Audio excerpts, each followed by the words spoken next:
Good morning everyone. Join कीजिए fast. आप सबका DATC रांची के ऑनलाइन प्लेटफॉर्म पे स्वागत है।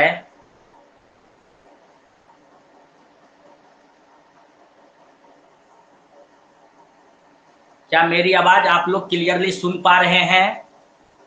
क्या मैं आपको यहाँ बोर्ड क्लियरली विजिबल है आपको?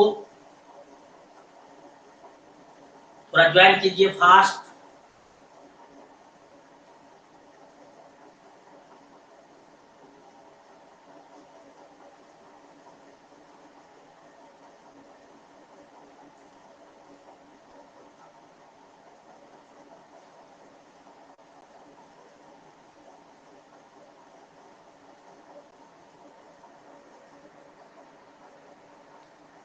Hemlal, good morning.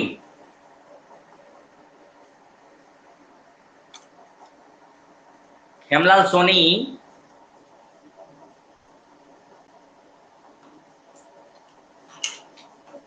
हम लोग इलेक्ट्रोस्टैटिक्स का पढ़ाई कर रहे हैं। आज इलेक्ट्रोस्टैटिक्स का लेक्चर नंबर 3 है, right?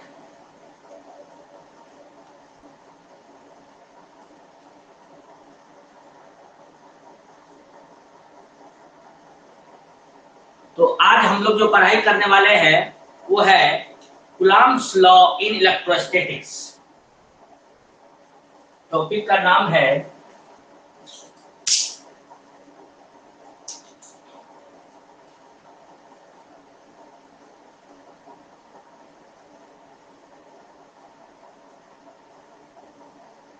Coulomb's law in electrostatics.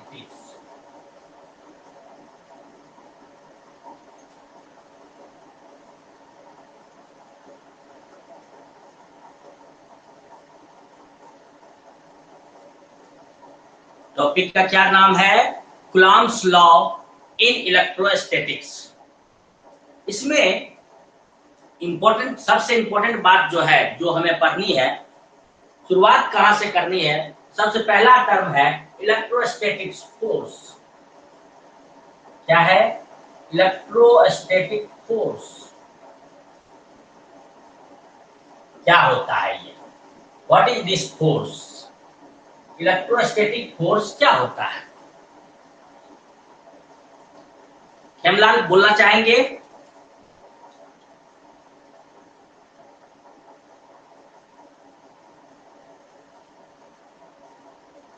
Hemlal, actually में देखिए, कोई भी चार्ज पार्टिकल हो, कोई भी चार्ज पार्टिकल हो, अगर दो या दो से अधिक चार्ज पार्टिकल है, किसी भी तरह का चार्ज पार्टिकल है, अगर वो दो या दो से अधिक चार्ज पार्टिकल रेस्ट में है, क्या है?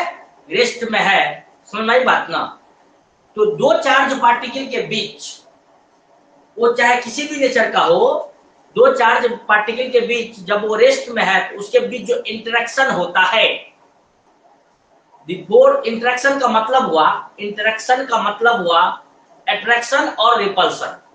उन दोनों के बीच में अट्रैक्शन और रिपल्सन जो कुछ भी होता है, राइट ना? तो यानी कि तो उसको हम लोग बोल सकते हैं अट्रैक्शन का फोर्स या रिपल्सन का फोर्स, जो भी होगा। किसी भी नेचर का दो चार्ज पार्टिकल हो, लेकिन दोनों चार्ज पार्टिकल रेस्ट में हो, उसके बीच लगने वाले फोर्स को बोलते हैं इलेक्ट्रोस्टैटिक फोर्स।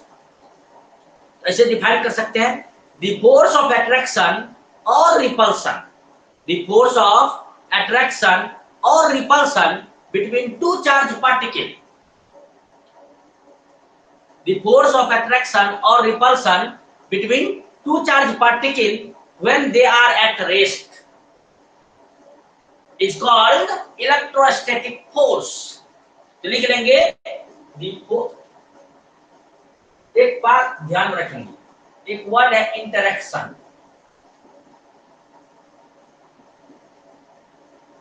इंटरेक्शन, इसका मीनिंग होता है या तो अट्रैक्शन और रिपल्सन। अट्रैक्शन और रिपल्सन, आकर्षण और विकर्षण। समझ में आई बात ना? इंटरेक्शन का मतलब होता है या तो अट्रैक्ट करेगा या तो रिपेल करेगा। समझ में आई बात ना? तो अगर इन दोनों को लिखिए या ये लिखिए, एक ही बात है, ठीक है ना? तो हम दोनों तरीके से आपको लिख देते हैं, that will be more better for you, and English के चक्कर में आप गलती ना कर देना, ये मेरा बोलने का मतलब था। देखो इलेक्ट्रोस्टैटिक फोर्स को कैसे डिफाइन करोगे? तो ऐसे डिफाइन करेंगे, the force of interaction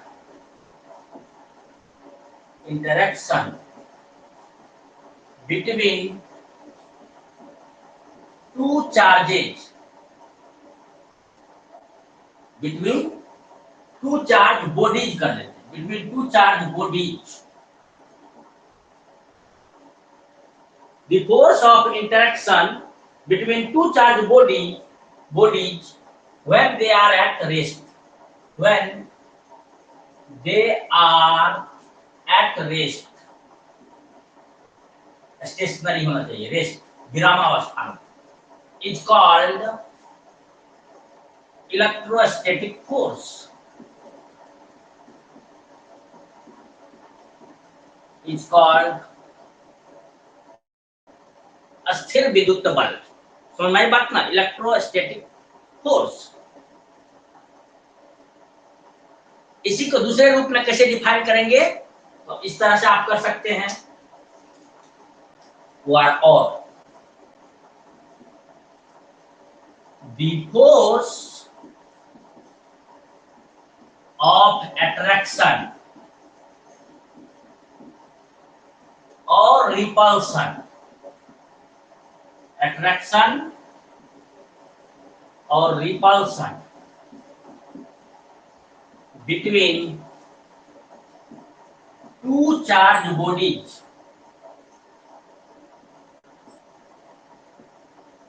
between two charged bodies when they are at rest, when they are at rest, is called electrostatic force, is called electrostatic force। समझे क्या? वेरी सिंपल ना? Very simple, right? Isn't it? है ना simple? तो इस definition को पहले ध्यान रखेंगे। इलेक्ट्रोस्टैटिक फोर्स क्या होता है? द फोर्स ऑफ अट्रैक्शन और रिपल्शन बिटवीन टू चार्जेस। यहाँ पे एक और टर्म ऐड कर सकते हैं, between any two charges, that will be better, between any two charges, between any two charges, any two charge bodies when they are at rest, the force of interaction का दूसरा meaning होता है attraction और repulsion, the force of interaction अवभगत का बल, या तो वो आकर्षित करेगा या तो वो रिपेल करेगा, विकर्षण होगा। क्या बोलेंगे? the force of interaction between any two charged bodies when they are at rest is called electrostatic force, या the force of attraction or repulsion, आकर्षण या विकर्षण, between any two charged body, any two charged body, कोई भी दो charge body, when they are at rest is called electrostatic force। हम बार बार इस बात पे फोकस कर रहे हैं। अब दूसरा टर्म है कूलम्ब फोर्स। ये क्या होता है? क्या दोनों सेम है? क्या दोनों सेम है? कूलम्ब फोर्स,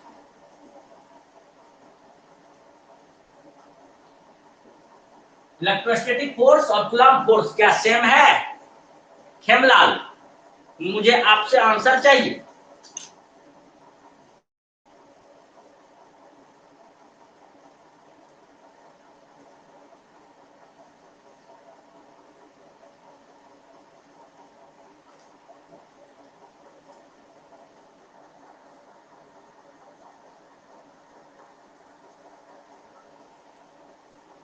खेमलाल बोल रहे हैं थोड़ा डिफरेंट।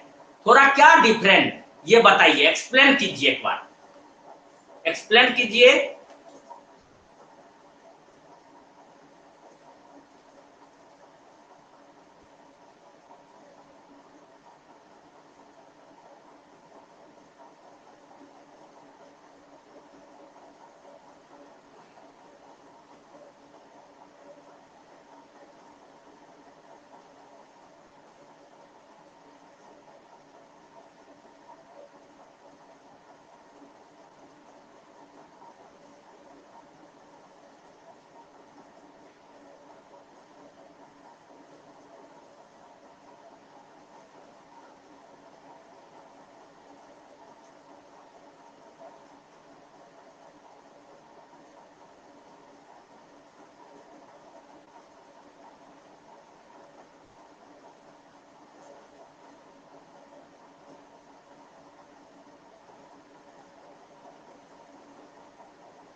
यस खेमलाल जी,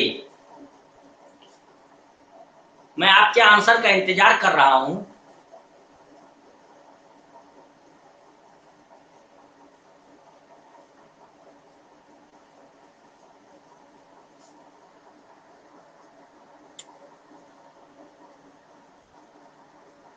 नहीं, देखिए, ओके, देखिए, आप इलेक्ट्रोस्टैटिक फोर्स को यही चीज समझना है एक्चुअली में, तो चलिए हम लोग क्लियरिफाई करते हैं। इलेक्ट्रोस्टैटिक फोर्स को कैसे डिफाइन किए?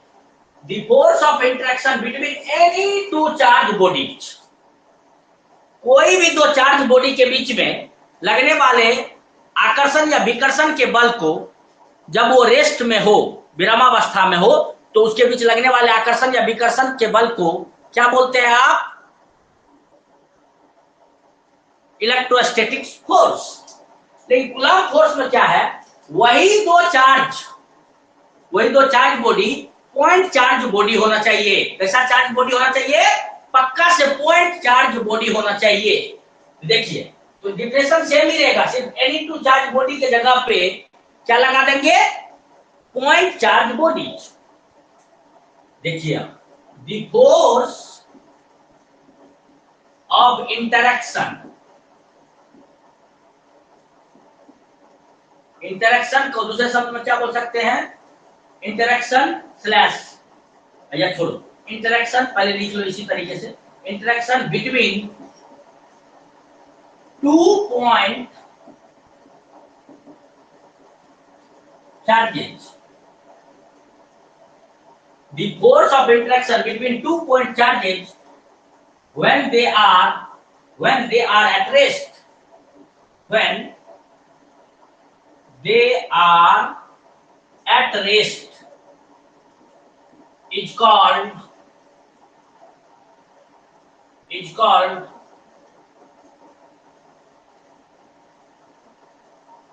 Coulomb's force, is called Coulomb's force। Clear हो या? The force of interaction, देखिए, the force of interaction between two point charges when they are at rest is called Coulomb's force, OR। और दूसरा definition इसका लिख सकते हैं इस रूप में, the force of attraction और repulsion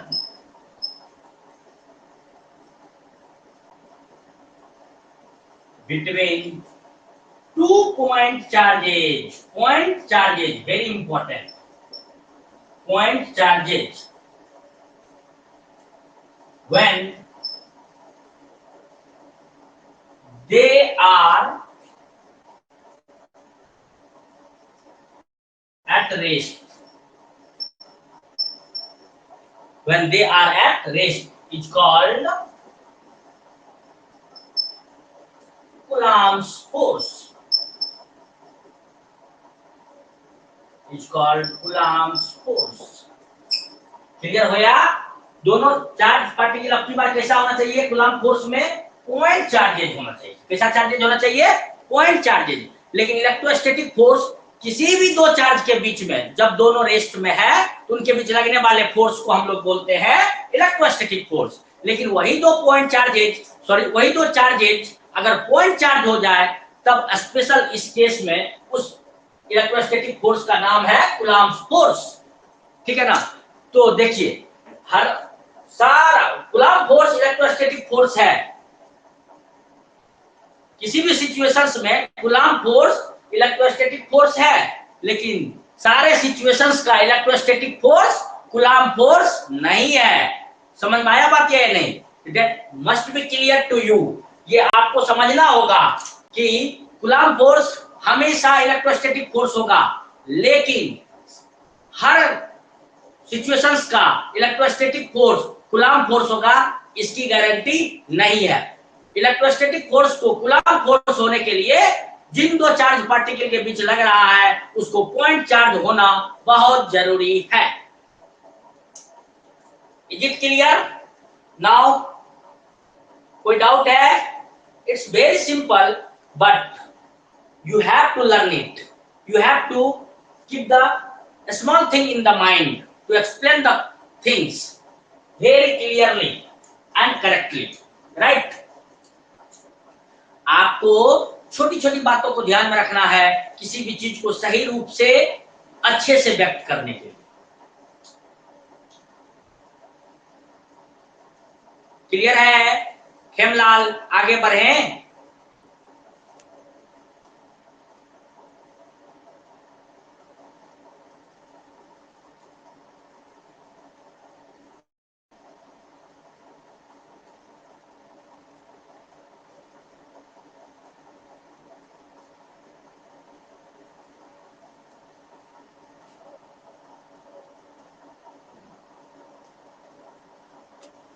ओके, अब देखिए नेक्स्ट पॉइंट जहां हम लोग बात करेंगे कि ये कूलम्ब फोर्स किन किन बातों पे डिपेंड करता है। अपना टॉपिक है कूलम्ब्स लॉ इन इलेक्ट्रोस्टैटिक्स, इसलिए इसको डिफाइन किया।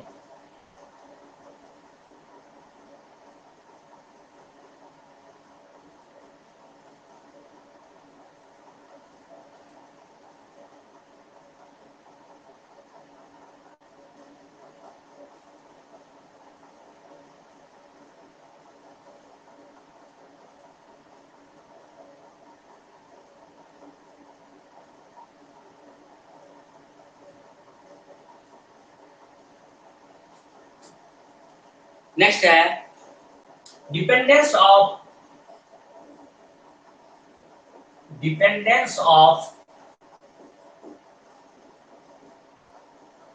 Coulomb's force. Dependence of coulomb force. Coulomb's force किन किन बातों पे डिपेंड करता है? सबसे पहला ये इन बातों पे डिपेंड करता है। इंपॉर्टेंट बात ये है, देखिए सबसे पहले ये किन किन बातों पे डिपेंड करता है बोल के ये तो आप बताएं। ये दो पॉइंट चार्जेस के बीच लगता है, जब दो पॉइंट चार्जेस क्या होता है? रेस्ट में होता है। इंपॉर्टेंट बात ये है कि ये उन दो पॉइंट चार्जेस के अमाउंट ऑफ चार्ज की मात्रा, अमाउंट ऑफ चार्ज पे डिपेंड करता है। अमाउंट ऑफ टू चार्जेस बोलने का मतलब magnitude of two charges. Amount मतलब मैग्नीट्यूड, ठीक है ना। मैग्नीट्यूड ऑफ टू चार्जेस के ऊपर डिपेंड करता है। दूसरा इंपॉर्टेंट बात क्या है? अमाउंट मतलब मैग्नीट्यूड। अमाउंट का मतलब क्या है? मैग्नीट्यूड, परिमाण। मैग्नीट्यूड चार्ज की मात्रा, ऐसा बोल सकते हैं। Amount means magnitude of two charges, ठीक है, ऐसा। दूसरा डिस्टेंस बिटवीन टू चार्जेस के ऊपर, दो चार्ज के बीच में कितना दूरी है इस बात पे निर्भर करता है। कैसे निर्भर करता है आगे देखेंगे। तीसरा इंपॉर्टेंट बात है कि वो दो चार्ज किस मीडियम में रखा गया है। वाटर में रखा गया है, एयर में रखा गया है, कि उसके बीच का और क्या मीडियम है। समझ में आई बात ना? माध्यम क्या है उन दोनों के बीच का, इन बात पे nature of medium between two charges. Nature of medium between two charges, इस बात पे निर्भर करता है। Nature of medium between two charges के ऊपर निर्भर करता है। देखिए ये तीन इंपॉर्टेंट बात है। Dependence of Coulomb's law. Coulomb's law किन किन बातों पे निर्भर करता है? इंपॉर्टेंट तीन बात पे निर्भर करता है। पहला है अमाउंट या मैग्नीट्यूड ऑफ टू चार्जेज, दो चार्ज का परिमाण क्या है, इस बातों के ऊपर। दूसरा डिस्टेंस बिटवीन टू चार्जेज, वो दोनों के बीच का सेपरेशन क्या है, दूरी क्या है दो चार्ज के बीच, उस बातों पर निर्भर करता है। तीसरा nature of medium between the two charges, दो चार्ज के बीच में किस प्रकृति का आप मीडियम माध्यम रखे हैं, इन बातों पे। ठीक है, तो ये इंपॉर्टेंट बात है जिसपे कूलम्ब फोर्स डिपेंड करता है। राइट ना। अब एक और बात यहां पे नोट ये है,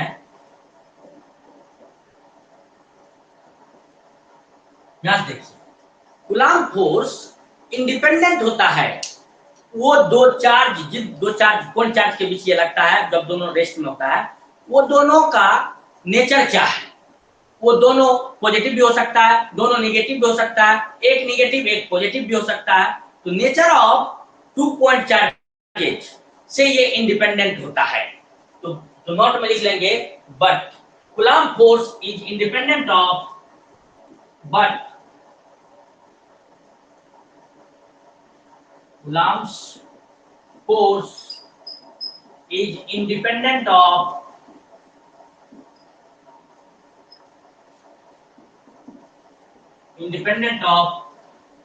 nature of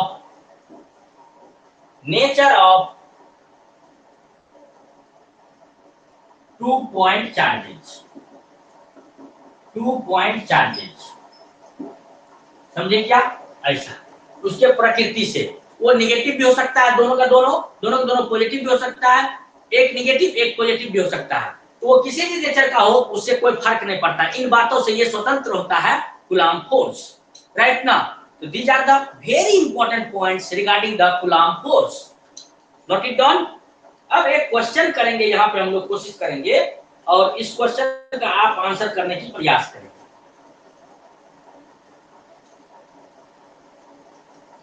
क्वेश्चन ये है, लिखाऊं तो लिखिए, राइट डाउन एक क्वेश्चन। इसका आंसर आपको करना है। अपने पास 2 पॉइंट चार्जेज है, 2 point charges,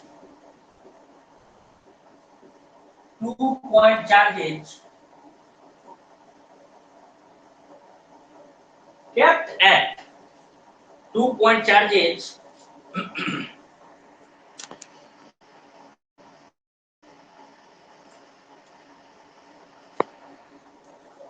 charges kept at certain distance, निश्चित दूरी पर, certain distance in air, हवा में। मीडियम क्या है?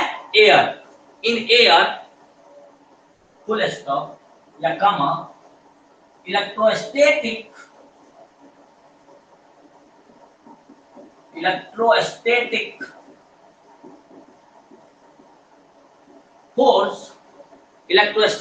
force between them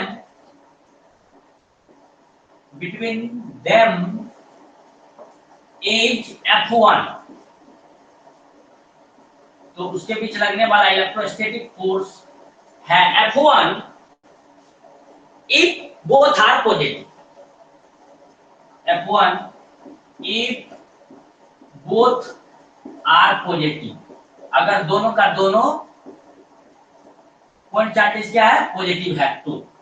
ठीक है, कामा उन दोनों के बीच लगने वाला इलेक्ट्रोस्टैटिक फोर्स F2 है, क्या F2 है if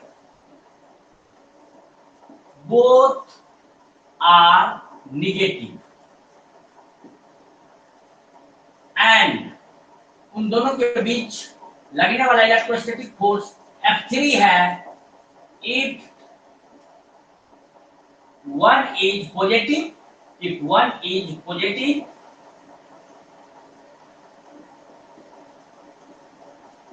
and another one is negative, and another one is negative, and another one is negative. समझ में आया बात ना? Then choose the correct option. Then choose the correct option. तो आपको नीचे से सही ऑप्शन को चूज करना है. ऑप्शन ए है कि ये फोर्सेस के बीच रिलेशन क्या होगा F1, F2, F3 के बीच. तो क्या F1 ग्रेटर होगा F2 से, F2 ग्रेटर होगा F3 से. ऑप्शन बी है कि क्या F1 छोटा होगा F2 से और F2 छोटा होगा F3 से. तीसरा ऑप्शन है कि क्या F1 बराबर होगा F2 के और ये दोनों बड़ा होगा F3 से. चौथा ऑप्शन है या तीनों का तीनों फोर्स आपस में बराबर होगा. कौन सा ऑप्शन होगा ये आपको इनमें से चूज करना है. आप ऐसा भी कर सकते हैं, एक और ऑप्शन दे रहे हैं आपको. वो ऑप्शन है ऑप्शन नंबर ई. क्या ऐसा है कि F1 और F2 आपस में बराबर है लेकिन ये दोनों का दोनों छोटा है F3 से. 5 ऑप्शन दिए हैं, 5 में से कोई एक करेक्ट है. You have to choose it. You have to choose the correct one, right? ऐसा. तो tell me the answer. Hemlal Soni, electrostatic force के बारे में एक क्वेश्चन हमने दिया है. You have to answer it quickly. Read it out, understand it, and let me know the correct answer. Which one is correct? You have to tell it.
Khemlal,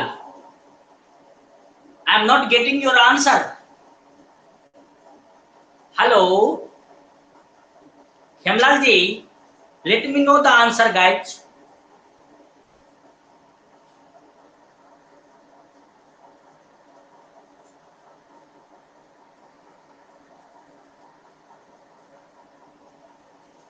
Khemlal जी, क्या आप available हैं?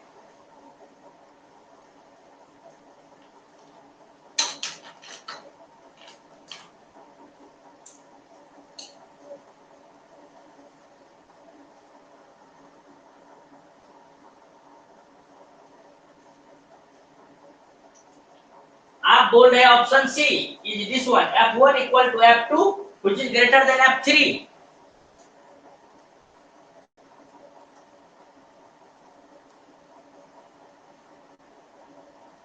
देखिए, अब आइए एक बार क्वेश्चन पढ़ लेते हैं.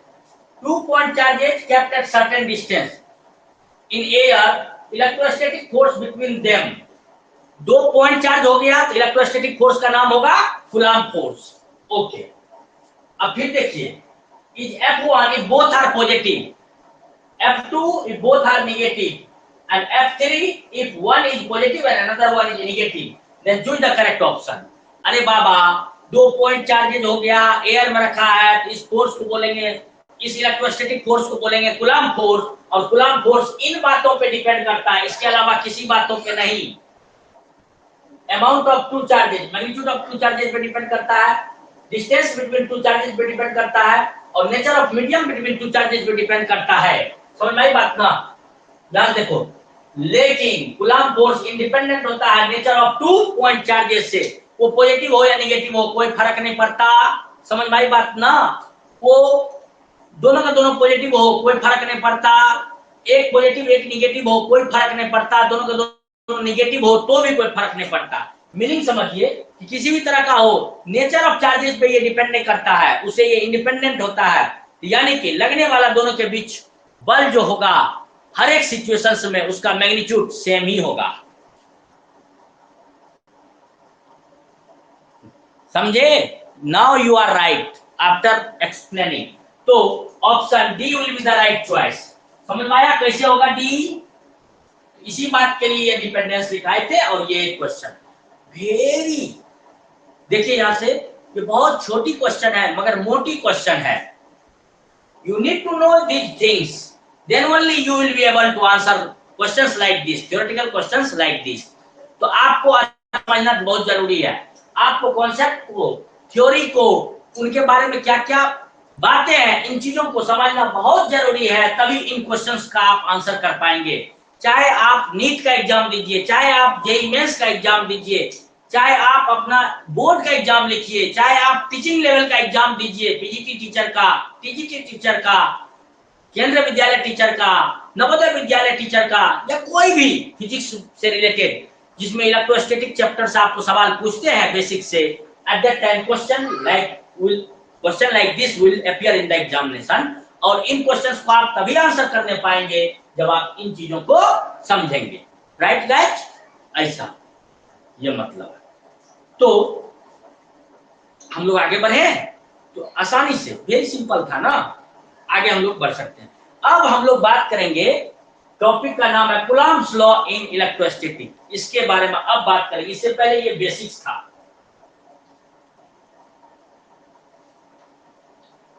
यहां तक कोई डाउट है तो आप पूछ सकते हैं,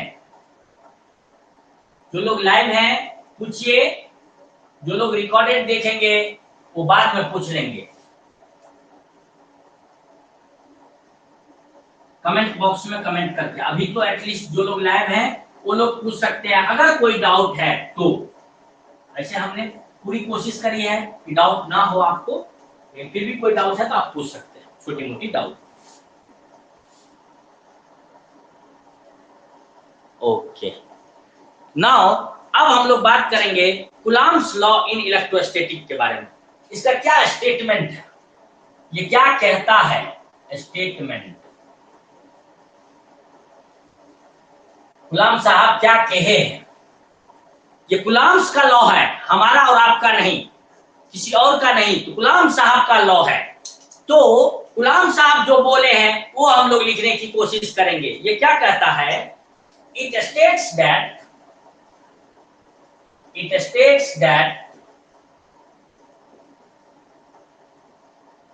कामा, डबल इन्वर्टेड कामा उसके बाद लिखेंगे। इट स्टेट्स दैट, क्या लिखेंगे? The electrostatic force, the electrostatic force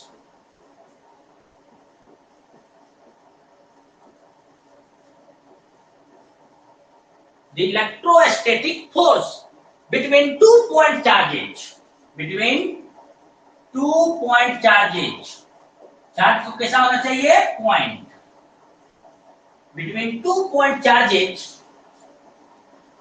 ठीक है, when they are at rest, when they are at rest,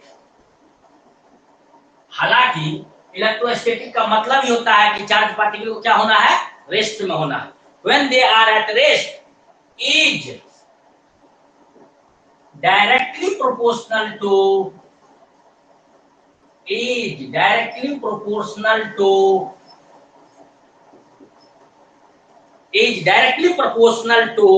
the product of magnitude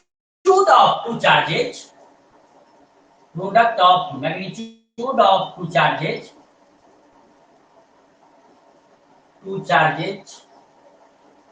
and inversely proportional to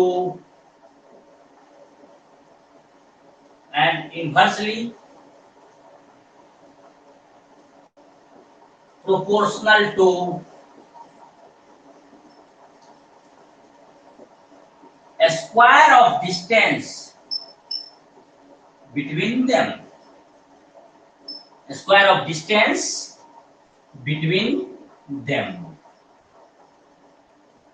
समझे क्या? ये बोलता है, right, full stop, double inverted comma, close.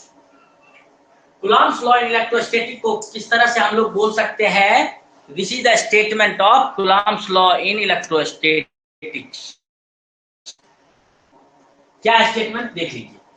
Coulomb's law in electrostatics states that का मतलब Coulomb's law in electrostatics states that the electrostatic force between two point charges when they are at rest is directly proportional to, this is very important, is directly proportional to the product of magnitude of two charges and inversely proportional to a square of distance between them। समझ में आई बात ना? ऐसा ये दो बात बोले हैं, राइट। तो इन चीजों को अच्छे से, स्टेटमेंट को ध्यान में आपको रखना है। अब इसको मैथमेटिकली हम लोग अंडरस्टैंड करने का कोशिश करते हैं। स्टेटमेंट वाइज ये हुआ, जब बोलेगा state Coulomb's law in electrostatic, then you have to state like this. Coulomb साहब ऐसा बोले। अब हम लोग यहां देखेंगे एक्सप्रेशन फॉर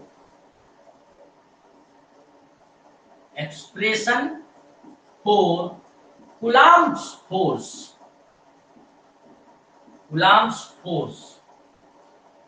समझ में आई बात ना?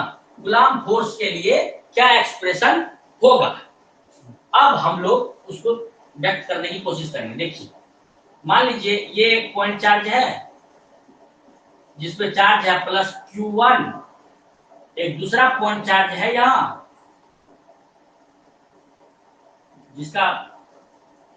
जिसमें चार्ज कितना है प्लस Q2, और दोनों के बीच का सेपरेशन, तन्हाई, दूरी, जुदाई, डिस्टेंस, दोनों के बीच का दूरी, दोनों के सेंटर से सेंटर, इसके सेंटर से इसके सेंटर, सेंटर से सेंटर के बीच की दूरी है, मान लीजिए R।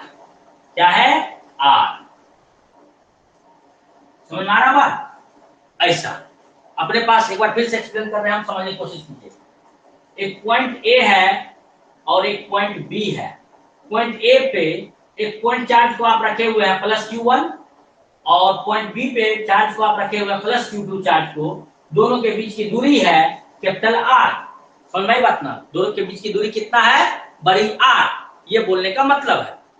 अब होगा क्या, वो समझने की कोशिश करो। तो आपको हमने बताया इलेक्ट्रोस्टैटिक्स में कि लाइक चार्जेज हमेशा एक दूसरे को रिपेल करता है और अनलाइक चार्जेज हमेशा एक दूसरे को अट्रैक्ट करता है। यहां देखिए, इस पे प्लस Q1 चार्ज, इस पे भी प्लस Q2 चार्ज लिखिए, ठीक है ना? दोनों प्लस प्लस ही है। ये वाला इसको दूर भगाएगा, अपने से धक्का देगा, इस पे इसके द्वारा लगने वाला फोर्स इधर होने वाला है, इधर लगेगा, इसको इधर भगाएगा, रिपेल करेगा। ये है Q2 द्वारा लगाया गया फोर्स किस पे? Q1 पे, और इसको हम लोग नाम दे रहे हैं ऐसा, इसको चार्ज 1 बोल दे रहे हैं, force on charge 1 due to charge 2। समझ में आई बात ना? Force on charge Q1 due to charge Q2, इसको रिपेल करेगा इधर। ठीक इसी तरह से ये पॉजिटिव है, ये भी पॉजिटिव है, ये वाला चार्ज इसको भी इधर की ओर रिपेल करेगा, राइट। तो इस पे लगने वाला फोर्स जो है वो इस डायरेक्शन में होगा, और ये है force on charge 2 due to charge 1 F21। समझ में आया बात ना? ऐसा, राइट। फोर्स एक सदिश राशि है, वेक्टर क्वांटिटी है, that's why I have written like this. ये मैग्नीट्यूड, ऊपर में डायरेक्शन, एरो मार्क डायरेक्शन को बताएगा किस डायरेक्शन में लग रहा है, राइट। तो इन चीजों को थोड़ा हम लोग एक्सप्लेन कर लेते हैं। लेट, मान लीजिए हम लोग छोटी छोटी बातों को एक्सप्लेन करते हैं। Plus Q1 and plus Q2, इसको क्या पढ़ेंगे गाइस? इसको पढ़ेंगे 2 point charges, 2 point charges kept at A and B, kept at point A and B, है ना।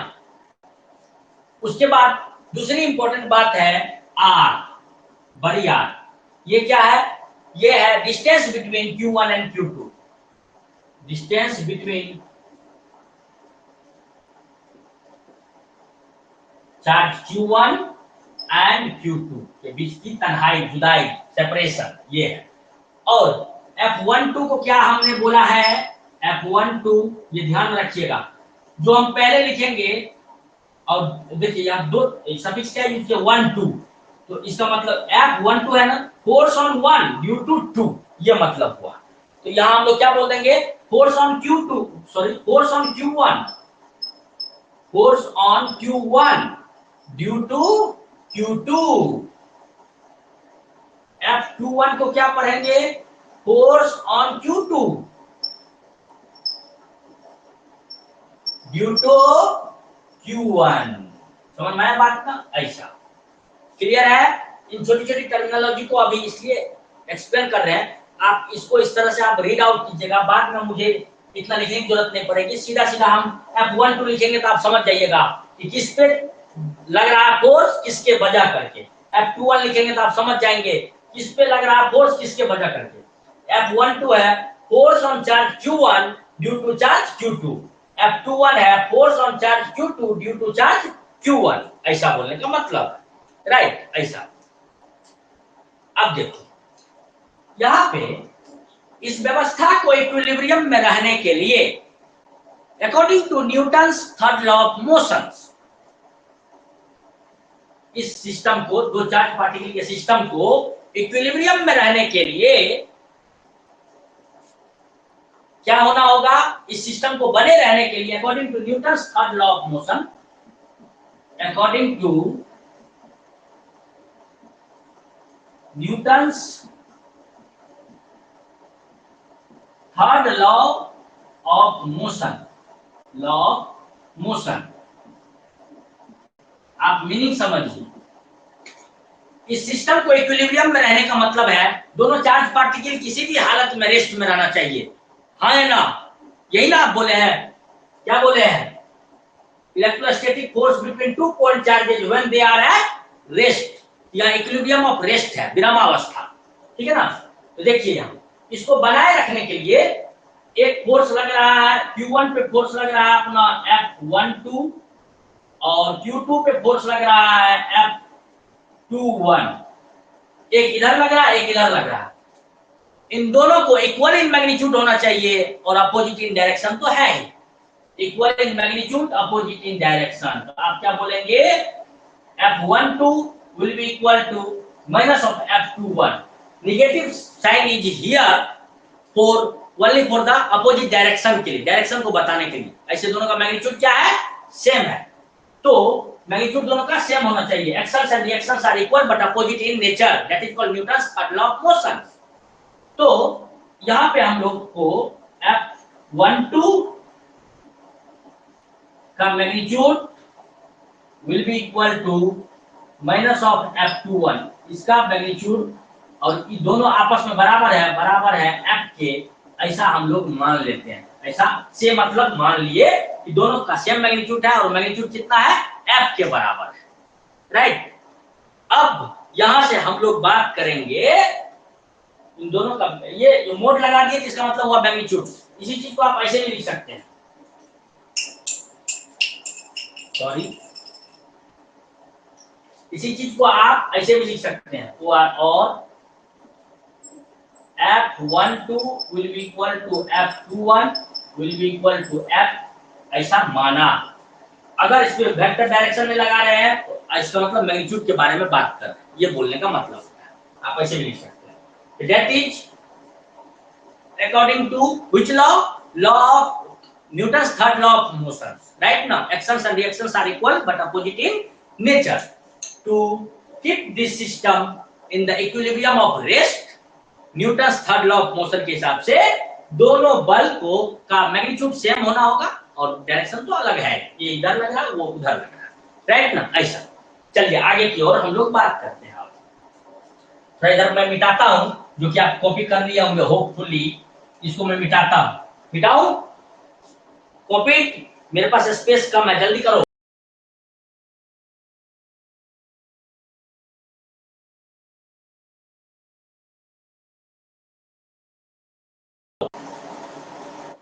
लाइन है, कॉपी कर लिए हैं, मैं मिटा दूं।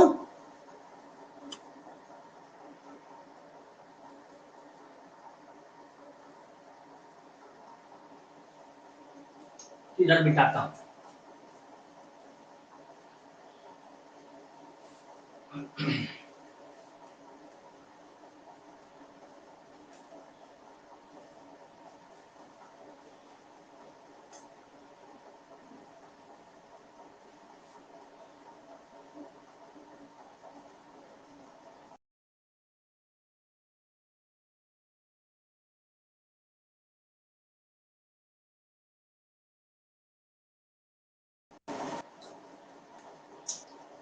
अब कूलम्ब्स लॉ जो है वो क्या बोले हैं वो समझिए। यहाँ पे कूलम्ब्स लॉ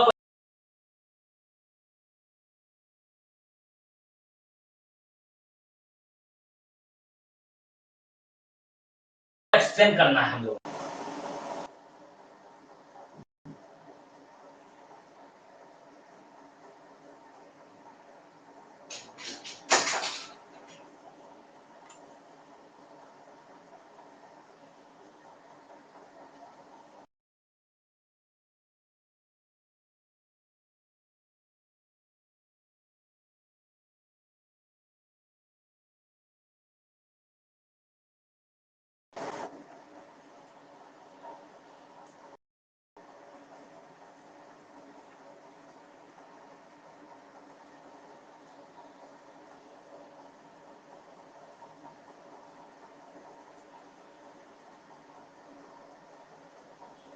जस्ट हमने, चलिए स्टार्ट करते हैं। हम लोग क्या बात कर रहे थे, देखिए अब यहाँ पे there are two Coulomb's law, Coulomb's law को बात कर रहे हैं। देखिए देर आर टू कूलम्ब्स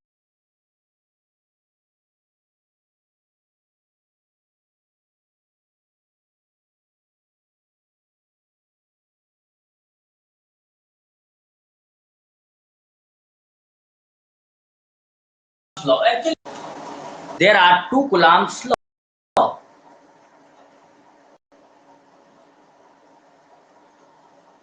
तो क्या है आप समझने की कोशिश करिए।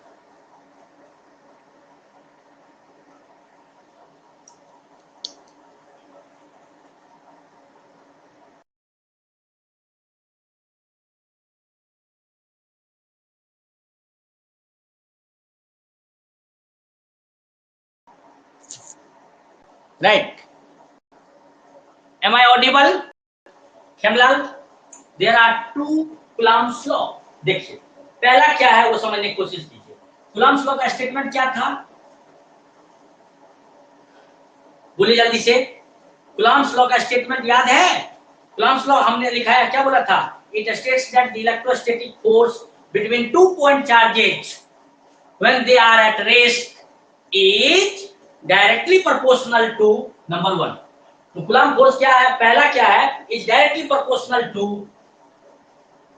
कूलम्ब फोर्स यहाँ F है, that is directly proportional to product of magnitude of two charges Q1 into Q2 के प्रोडक्ट के डायरेक्टली प्रोपोर्शनल होता है, और दूसरा है is Coulomb force is inversely proportional to the square of distance between two charges, right. Q1 और Q2 के बीच का क्या दूरी है उसके स्क्वायर का इनवर्सली प्रोपोर्शनल, राइट। इनवर्सली को 1/r² लिख दिया, डायरेक्टली प्रोपोर्शनल प्रोडक्ट के था, डायरेक्टली ऐसा लिखा जाता है, हाँ ना। इन दोनों को अगर आप कंबाइन करेंगे, दो लॉ है, ये पहला स्टेटमेंट, ये दूसरा, इन दोनों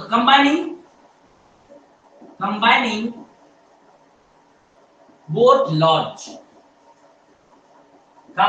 वी गेट, तो हम लोगों को क्या मिलेगा F is proportional to Q1 into Q2 divided by R², ऐसा मिलेगा क्या, ऐसा मिलेगा। अब या जस्ट समझने की कोशिश कीजिएगा, ये प्रोपोर्शनल साइन को हटाने के लिए एक प्रोपोर्शनलिटी कांस्टेंट का इस्तेमाल करेंगे हम लोग, and that proportionality constant here is K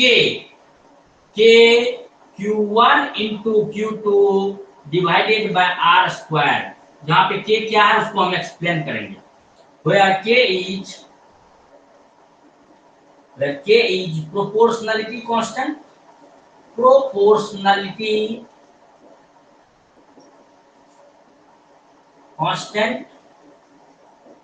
समझ में आया बात ना। ये प्रोपोर्शनल साइन को हटाने के लिए, इक्वल टू लिखने के लिए एक कांस्टेंट का इस्तेमाल किए हैं ये, राइट ना, ऐसा, राइट। जहां तक में कोई दिक्कत है नहीं। अब दिस इज इक्वेशन नंबर 1, इसको इक्वेशन नंबर 1 हम लोग बोल देते हैं, समझ में आया बात ना। ये अब आगे बात करेंगे इसके का क्या वैल्यू होगा एंड वगैरह वगैरह, समझ में आई बात ना, ऐसा। अब यहां देखो, ये जो आपका K है, ये है क्या बेसिकली, वो देखने की कोशिश करते हैं, इसका क्या वैल्यू होता है। This K is equal to 1/4 pi epsilon naught, 1/4 pi epsilon naught, समझ में आई बात ना। अब यहाँ पे एप्सिलॉन नॉट एक नया कांस्टेंट आ गया, where एप्सिलॉन नॉट, इसको क्या पढ़ेंगे guys, epsilon not is another constant epsilon naught is another constant known as permittivity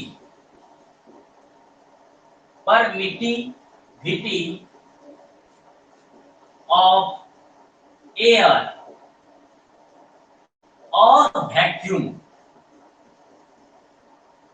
और फ्री स्पेस, और इसका नाम एब्सोल्यूट परमिटिविटी भी है, परमिटिविटी, समझ आई बात ना। ये इनके नाम देखिए, यहां से K का वैल्यू होता है 1/4 पाई एप्सिलॉन नॉट, जहां पे एप्सिलॉन नॉट अनदर कांस्टेंट है नोन एज परमिटिविटी ऑफ वैद्युतकता, समझ में आया बात ना, ऐसा। परमिटिविटी ऑफ एयर और वैक्यूम और फ्री स्पेस और एब्सोल्यूट परमिटिविटी, समझ में आई बात ना, ऐसा। एक्चुअली में किसी भी मीडियम से होके इलेक्ट्रिक फील्ड कितना अलाउएबल है, कितना इलेक्ट्रिक फील्ड उस मीडियम से होके electric lines of force pass कर सकता है, उन बातों को इंडिकेट करता है ये क्वांटिटी एप्सिलॉन नॉट। ये हम बाद में आपको बताएंगे, लेकिन अभी हमने उन चीजों के बारे में बात नहीं करी है, इसलिए इतना डिटेल में अभी हम नहीं जा रहे, अभी फिलहाल ये समझ के रखेंगे, राइट, ऐसा। अब यार देखो, अगर इस एप्सिलॉन नॉट का बात करें हम लोग, तो हैव यू कॉपीड गाइस। अब हम लोग आगे बात करें, अगर यहाँ तक कॉपी कर लिया तो मैं मिटाऊंगा, आगे कॉपीड, आगे बढ़ूंगा मैं। एक्चुअली में we are studying on white board and so we have space limitation, लिखने के बाद मुझे मिटाना होगा, जल्दी कॉपी कीजिए, इसके आगे बढ़ते हैं।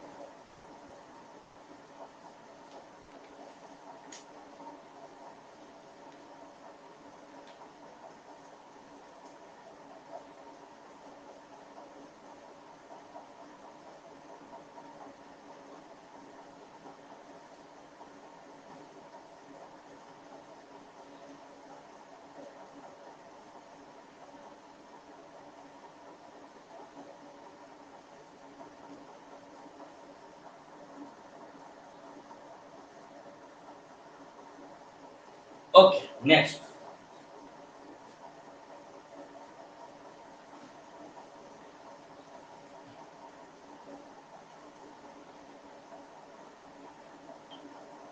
अब देखिए यहाँ एप्सिलॉन नॉट अनदर कांस्टेंट है ना, एक बात ध्यान में रखेंगे, यहाँ एप्सिलॉन नॉट का वैल्यू इन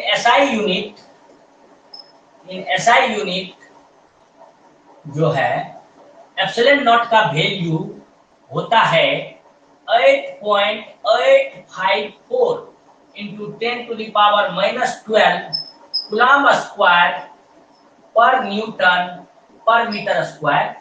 इसी चीज को और दूसरा यूनिट भी बोलते हैं फैराड पर मीटर। एफ मींस फैराड है, यहाँ फैराड पर मीटर, समझ आई बात ना, ऐसा। और अगर इसका वैल्यू के बारे में बात करें in CGS centigram second system, CGS unit व्यवस्था, एप्सिलॉन नॉट का मान होता है, एब्सोल्यूट परमिटिविटी का मान होता है 1/4 पाई ESU स्क्वायर। चार्ज का सीजीएस यूनिट होता है ESU, चार्ज कैसा यूनिट होता है कूलम्ब, हम थोड़ी देर में बात कर लेंगे, समझ में बात ना। ESU पर डायन पर सेंटीमीटर स्क्वायर, समझ में बात ना, ऐसा। तो इंसीजियस यूनिट एप्सिलॉन नॉट का मान था 1/4 पाई, ये यूनिट है ESU स्क्वायर पर डायन पर सेंटीमीटर स्क्वायर, ऐसे पढ़ेंगे। देखो डिवाइड बाय में नीचे में ही ये दोनों है, तो आप ऐसे कर सकते हैं पर डायन, ऐसे पर डायन सेंटीमीटर स्क्वायर, ये जब ऊपर जाएगा तो ऐसा हो जाएगा OR, और इसी को आप लिख सकते हैं ESU स्क्वायर, मतलब जैसे यहाँ कूलम्ब स्क्वायर लिखे हैं, ESU स्क्वायर पर डायन पर centimetre square, this is the unit, ऐसे लिख सकते हैं, ठीक है। सीजीएस सिस्टम में ऐसा होता है। अब इक्वेशन 1 में अगर आप k का मान रख देंगे देन आपको coulomb force between two point charges का एक्सप्रेशन हो जाएगा, लिखेंगे फ्रॉम इक्वेशन 1 k का मान रख रहे हैं उसमें, तो F इक्वल टू हो जाएगा 1/4 pi epsilon not into Q1 into Q2 divided by R square. Now this will be the expression for Coulomb force in air. समझ में आया बात ना, जब दोनों चार्ज पार्टिकल को एयर में रखा गया है, ये है expression for Coulomb force in air, expression for Coulomb force in air, समझ में आई बात, ऐसा। अगर इसको एयर के अलावा किसी और मीडियम में अगर रख दें एट दैट टाइम क्या होगा वो मैं नीचे लिख रहा हूं। अदर देन अगर मीडियम एयर हो जाए at that time F equal to 1/4 pi, यहाँ एप्सिलॉन नॉट की जगह सिर्फ एप्सिलॉन लिखेंगे into Q1 into Q2 divided by R square. This is expression for Coulomb force in any medium, for any medium other than air के लिए, समझ में बात है, एयर के लिए स्पेशली ये, अदर देन एयर के लिए ये कूलम्ब फोर्स का एक्सप्रेशन, राइट, क्लियर है।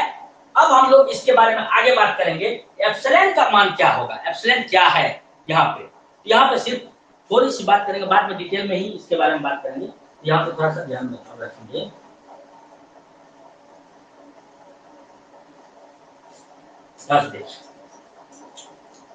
एप्सिलॉन जो है यहाँ पे वेयर एप्सिलॉन क्या कहलाता है, permittivity of medium, any medium, permittivity of any medium, जो दिया हुआ कोई भी मीडियम है उसका परमिटिविटी। और बाद में इसके बारे में बात करेंगे इसका क्या वैल्यू होने वाला है, इसके लिए अलग से हम टॉपिक ही बनाएंगे, समझ में बात ना। अभी फिलहाल किसी भी मीडियम के परमिटिविटी को एप्सिलॉन बोलेंगे, लेकिन अगर मीडियम हवा हो, वैक्यूम हो या फ्री स्पेस हो, बट उसको एप्सिलॉन नॉट बोलेंगे, समझ में बात ना, ऐसा। अब थोड़ा सा इंपॉर्टेंट बात यह है, जहां पे थोड़ा सा पॉइंट ध्यान देने वाली बात है, नोट। अब अब ये कूलम्ब फोर्स का नेचर क्या होगा, तो वो ध्यान में रखेंगे। नोट नंबर 1, अगर मान लीजिए चार्ज Q1 और Q2 का प्रोडक्ट Q1 इंटू Q2 लिख रहे हैं, इसका प्रोडक्ट का मान अगर 0 से बड़ा हो जाए, अब समझिए एक बात, दोनों पॉजिटिव होगा तो पॉजिटिव इंटू पॉजिटिव पॉजिटिव मिलेगा, 0 से बड़ा मतलब positive, negative into negative multiply करेंगे तब भी पॉजिटिव मिलेगा। अगर दोनों ही चार्जेज सेम टाइप का चार्ज है, मेरा मतलब सिमिलर चार्ज है, पॉजिटिव तो पॉजिटिव, निगेटिव तो निगेटिव, समझ में आई बात ना। At that time their product will be greater than 0, at that time, इसका बोलने का मतलब this implies the two charges are like charges, are like charges, मतलब दोनों पॉजिटिव है तो पॉजिटिव और निगेटिव है तो निगेटिव, ये बोलने का मतलब है। लाइक चार्जेज होगा, लाइक को आप ऐसे बोल सकते, the two charges are alike, alike एक बार बोल देंगे तो चार्जेज की जरूरत नहीं पड़ेगा, अलाइक मतलब एक ही जैसा, right. Hence force will B repulsive, जो सिमिलर टाइप का चार्ज होगा, पॉजिटिव पॉजिटिव होगा तो रिपल्सिव फोर्स होगा, निगेटिव निगेटिव होगा तब भी रिपल्सिव फोर्स होगा। then force will be repulsive,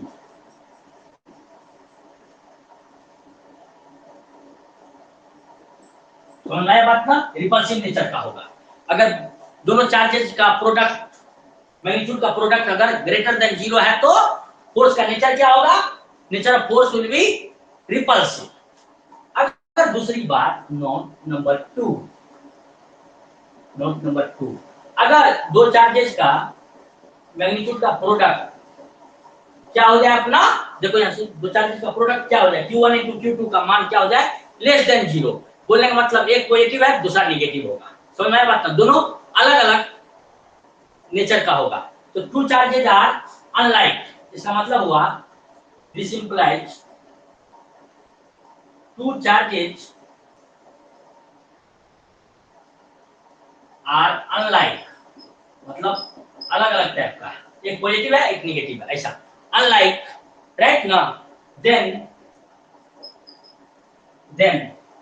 force will be attractive, दोनों के बीच लगने वाला फोर्स कैसा होगा, अट्रैक्टिव टाइप ऑफ फोर्स होगा। Then force will be attractive, दोनों के बीच लगने वाला कूलम्ब फोर्स कैसा होगा, अट्रैक्टिव होगा, समझ में आया बात, क्लियर है, अट्रैक्टिव होगा, ऐसा, यहां तक क्लियर है, ओके। दैट ये था बेसिकली कूलम्ब्स लॉ, अभी पूरा कंप्लीट नहीं हुआ, अभी स्टार्ट ही किया हम लोग। आज हम लोग कूलम्ब फोर्स के लिए एक्सप्रेशन देखे दो चार्ज के बीच में, और ये कूलम्ब फोर्स का नेचर रिपल्सिव होगा या अट्रैक्टिव होगा, इन बातों के बारे में बात किए। ये मीडियम पे किस तरह से डिपेंड करता है इस बारे में भी डिपेंड किए हैं अभी, मतलब सॉरी इसको एक्सप्लेन किए हैं, और डिटेल में इसको एक्सप्लेन करेंगे इन द नेक्स्ट वीडियो, समझ में आई बात ना, मेरा मतलब है in the next class, further tomorrow class, समझ में आई बात ना, कल आने वाले क्लास में हम लोग इसके बारे में, इससे आगे की पढ़ाई करेंगे। होपफुली यहाँ तक क्लियर होगा, कोई डाउट है तो आप पूछ सकते हैं, यहाँ तक कोई भी डाउट है, छोटी छोटी डाउट जल्दी से पूछिए, एनी डाउट, जो लोग लाइव हैं जल्दी पूछिए, या जो लोग लाइव नहीं है वो कमेंट बॉक्स में कमेंट कीजिएगा।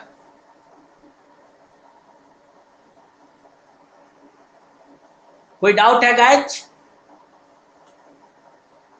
No doubt, okay thank you. तो यहां तक क्लियर होगा, कल की क्लास में इससे आगे की पढ़ाई करेंगे और थोड़ा फास्ट होंगे, आज थोड़ा स्लो मोशन में इसको मैंने बताया, ओके, बेसिक कॉन्सेप्ट्स को पहले ये लर्न कर लेंगे तो आगे दिक्कत नहीं होएगी आपको, ठीक है। तो आज के लिए इतना ही रखते हैं, thank you so much, goodbye, have a nice day, study well.